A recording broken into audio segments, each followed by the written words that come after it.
দুনিয়ার মোহটা থেকে বের হয়ে আসেন। দুনিয়া কিছুই না, কিচ্ছু না দুনিয়া। সকালে আপনি না থাকলে আপনাকে বিকেলেই এরা মাটি দিয়ে আসবে। চোখ বন্ধ করে চিন্তা করবেন রাত্রেবেলা আপনি পৃথিবীতে নাই, আপনার স্ত্রী, আপনার সন্তান, আপনার প্রতিষ্ঠান, আপনার সংগঠন, আপনার সবকিছু কি থেমে আছে না চলছে? সব চলবে ভাই, কেউ থেমে থাকবে না, শুধু আমরাই থাকবো না। অতএব আমাদের কবরের চিন্তা আমাদেরকে করতে হবে। জ্ঞান অনুযায়ী আমল করি, অবহেলা না করি ইনশাআল্লাহ। 3 নাম্বার, আদর্শ পরিবার গঠন করেন। পরিবারটা হবে ডিনামাইট। রাষ্ট্র বিশ্ব কই যায় যাক, আপনার পরিবার যেন ইসলামের আদর্শের উপর থাকে। কারণ কু আনফুসাকুম ওয়া আহলিকুম নার, নিজে বাঁচো জাহান্নামের আগুন থেকে, পরিবারকে বাঁচাও। আপনার ছেলের ব্যাপারে সচেতন হন, মেয়ের ব্যাপারে সচেতন হন, স্ত্রীর ব্যাপারে সচেতন হন। আপনার পরিবার, আপনার রক্তের সম্পর্ক, আত্মীয়, এদের মাঝে আপনি দিনের প্রচারটা করেন। কোথায় কে জাহান্নামে যায় যাক, ওটার পরের চিন্তা আপনার, ওটা চিন্তা আপনার করতে হবে না। এখন আপনি আপনার পরিবারের দিকে ফোকাস করেন। যদি আপনি পরিবারকে ইসলামিক আদর্শে গড়তে না পারেন বা অবহেলা করেন, অবশ্যই আপনাকে এর জন্য আল্লাহ পাক জবাবদিহি করাবেন। হাদিসটা আপনারা সবাই জানেন, কুল্লুকুম রাইন ওয়া কুল্লুকুম মাসউলুন আন রাইয়াতি। তোমাদের প্রত্যেক ব্যক্তি দায়িত্বশীল, প্রত্যেকটা ব্যক্তি দায়িত্বশীল, এবং প্রত্যেকটা ব্যক্তিকে তার দায়িত্ব সম্পর্কে আল্লাহ পাক জিজ্ঞাসা করবেন কিয়ামতের মাঠে। একজন স্ত্রী তার ঘরের দায়িত্বশীল, স্বামী তার বাড়ির দায়িত্বশীল, সমাজের নেতা সমাজের দায়িত্বশীল, রাষ্ট্রের নেতা রাষ্ট্রের দায়িত্বশীল। সবাইকে সবার দায়িত্ব সম্পর্কে কিয়ামতের মাঠে আল্লাহ পাক জিজ্ঞাসা করবেন। উত্তর না দিয়ে কেউ এক পা আগাতে পারবে না, লা আল্লাহ, কখনো নয়। 4 নাম্বার, ইসলামের দাওয়াতটা প্রচার করতে থাকেন। যতটা জ্ঞান আপনি অর্জন করেছেন, আমল করছেন, পরিবার গঠন করেছেন, এখন আপনি ইসলামের দাওয়াত দিতে থাকেন। আপনার পরিচিত মহলেই দাওয়াত দেন, আপনার সাধ্যমতো দাওয়াত দেন।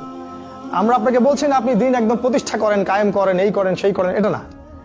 আপনি দাওয়াতি কাজ করতে থাকেন, এবং দাওয়াতি কাজ করতে হলে আপনাকে নমনীয় হতে হবে। খুব কঠোর হলে দাওয়াতি কাজ করা যায় না। মানুষকে আল্লাহর দিকে ডাকেন, কোরআনের দিকে ডাকেন, সুন্নাহর দিকে ডাকেন।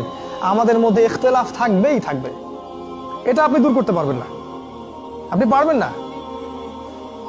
একটা হাদিস সবাই একই রকম বুঝবে, এটা আপনি পারবেন না। সাহাবীদের মধ্যেও ইখতিলাফ ছিল।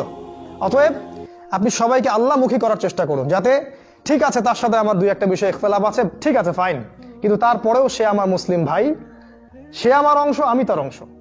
আমরা পুরো সবাই মিলে একটা উম্মাহ, একটা দেহের অংশ। নবীজি বলেছেন দেহের এক অংশ আঘাত পেলে অন্য অংশে সেটার আঘাত লাগে, কষ্ট পায়। অতএব দাওয়াতি কাজ করতে থাকেন। আর 5 নাম্বার, ইসলামের এই আগামী সময়টা আপনার জন্য। এখন যা দেখছেন এই সময়টা থাকবে না ইনশাআল্লাহ। এখন আপনি যা দেখছেন আগামী 10, 15, 20 বছরে এগুলোর কিছুই থাকবে না ইনশাআল্লাহ, কিচ্ছু থাকবে না। আমরা চ্যালেঞ্জ করছি কোরআন সুন্নাহ দিয়ে। এখন যা দেখছেন আগামী 15-20 বছরে কিচ্ছু থাকবে না, এগুলা সব পরিবর্তন হয়ে যাবে ইনশাআল্লাহ তাআলা। আল্লাহ পাক তার রাসূলের মাধ্যমে জানিয়ে দিয়েছেন ইমামুল মাহদির হাতের সামনে ইসলামী খেলাফত কায়েম হতে যাচ্ছে। কেউ ঠেকাতে পারবে না, কেউই না, যত চেষ্টাই কেউ করে নেক না কেন।